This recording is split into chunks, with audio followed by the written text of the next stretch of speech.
तो दोस्तों देखिए, हम लोग ये मदरबोर्ड में प्रोसेसर कैसे लगाएंगे, आपको इस बात का जरूर ध्यान रखना है। ये जो पिन दिख रही है, अगर एक भी पिन टेढ़ी हो गई तो आपको पूरा मदरबोर्ड खराब है। जिसको हम लोग किस तरीके से लगाएंगे, ये हमारे पास मदरबोर्ड है, प्रोसेसर है, और जैसे ही प्रोसेसर में देखोगे हमको एक यहाँ पे कट दिखेगा और एक यहाँ पे कट दिखेगा, और same as it is cut एक यहाँ पे हमको दिखेगा कट, एक यहाँ पे कट दिखेगा।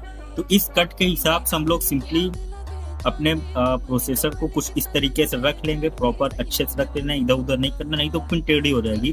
और ये कैप हम लोग सिंपली इस तरीके से कर देंगे और इसको आराम से कुछ इस तरीके से प्रेस करके यहाँ पे लॉक कर देंगे। तो कुछ इस तरीके से हमारे मदरबोर्ड में प्रोसेसर लग जाएगा और ये सीपीयू अब चलने के लिए रेडी है।